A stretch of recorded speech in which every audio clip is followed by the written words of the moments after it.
So I want to make a couple of points stemming from this video's topic, which is Ihor Potieria getting cut. So if you aren't familiar with Ihor Potieria, he is a Ukrainian fighter from the UFC and a goofball. That's all I can really say about it. He's a complete goofball guy, very goofy. His movements, his striking poor, sloppy, overreaching on some, not committing to other things. Like I said, just goofy. Celebration, goofy. The whole way he moves is goofy. The win he's got is a win against a 90-year-old Shogun Rua. Shogun Rua is a UFC legend, but he was 1,000 years old when he fought Ihor, and Ihor finished him. Big fucking whoop. Ihor moves on to fight other fighters and ends up getting, whooped, especially against Michael Pereira. But after that, like Ihor's previous fight, I think he wasn't necessarily given the fairest of chances because he was like eye poked a lot and crotch kicked a lot too. But still, even before that, Ihor has just looked really bad. So he's finally getting cut. And, it honestly is what it is. I don't blame the UFC for cutting him because, like I said, fucking goofball, But it opens up my discussion about Johnny Walker. And, I made a video about Johnny a couple weeks ago, decided to delete it because I felt like I was a bit too harsh because Johnny was recently injured. He had a fight and had to pull out of the fight, and I was kind of upset about that. I used to be a Johnny Walker fan. I found some of his antics to be funny, and they were just funny until they weren't. Until Johnny wasn't doing anything but being funny. He wasn't winning. He wasn't being effective. He was only losing and doing antics. That was it. That was his whole shtick. But that's his whole shtick recently.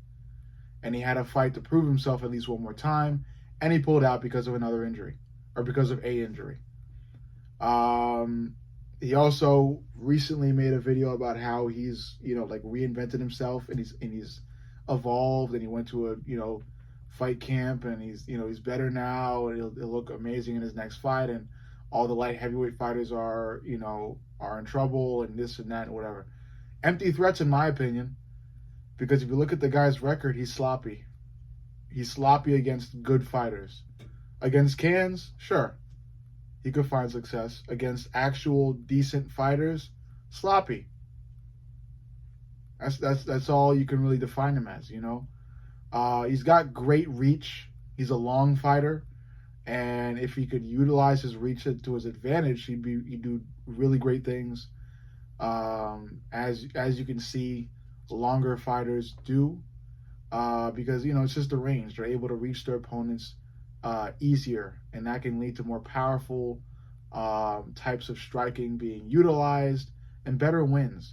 And I wish I saw that shit from fighters like Kevin Holland and Jalen Turner, but both of them have turned out to be completely lazy, unfocused people that just walk off and don't care. And that kind of mental,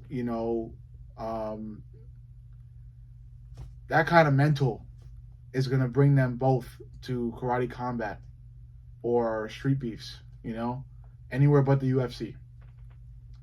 But I'm staying on the topic of Johnny Walker. So yeah, Johnny Walker, the next fight the UFC gives Johnny, that is Johnny's last chance. Because if the UFC has cut Ihor, they're going to cut Johnny if he loses his next fight. Especially if he loses in a bad way.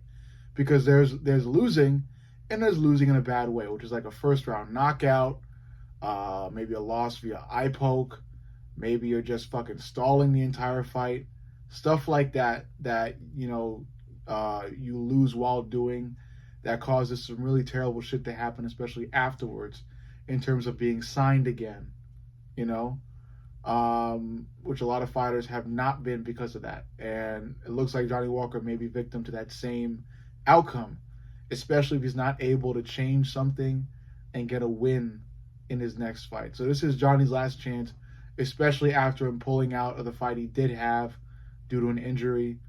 It's his last chance. It just is, Some fighters do get leeway when they pull out because of an injury, but you know, we just saw Arman pull out because of a back thing, and now he's got to fight another fight before getting a title shot again. So what do you think they're gonna fucking do to Johnny? You know, Johnny's been beloved though. Some people do like Johnny. I understand why. Like I said, he's got nice antics. I adore the video of him sitting on the stool in between rounds, and he's looking like, you know, concerned, and the camera's right here, and he goes to the camera. That was funny.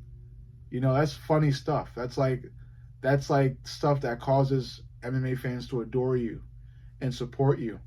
But we can't keep adoring and supporting if we're seeing the fighter that we adore and support look like a fucking joke in the cage.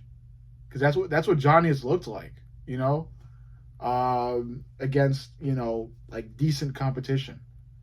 If you throw a couple cans Johnny's way, then yeah, Johnny, they could make Johnny look good. But if Johnny's actually gonna fight some names, Johnny is going to fuck up, or Johnny has fucked up. So I hope Johnny is truly evolved and he's ready for his next fight, and he comes out to the next fight and shows that he is top or at least mid-level light heavyweight talent, you know? Something the UFC could hold on to. Because if it ain't, say hello to Karate Combat, Street Beefs, Dirty Boxing, Bellator, not Bellator, the other one, that new fucking fight league, the GFL, shit like that, you know, semi-pro, non-UFC organizations. Say hello to them, you know. And while some of them do actually pay more than the UFC, the recognition is not there, the fan base is not there, okay? But still, you can make money. So that's just what it's got to be if he's going to continue being fucking goofy. And the UFC cutting Ihor is proving that they're willing to cut the goofiness out. And if, you know, Johnny Walker's going to come in there and do the goofy Johnny Walker shit, Johnny Walker's going to end up doing goofy Johnny Walker shit. Like I said, dirty boxing, in Karate Combat, in Street Beefs, in fucking slap fight, that slap, power slap, shit like that, you know? That's where it can be goofy and have fun. But overall, you let me know what you think. Make sure you like, comment, and subscribe. But most importantly, subscribe. I love you guys, and I'll see you on the next.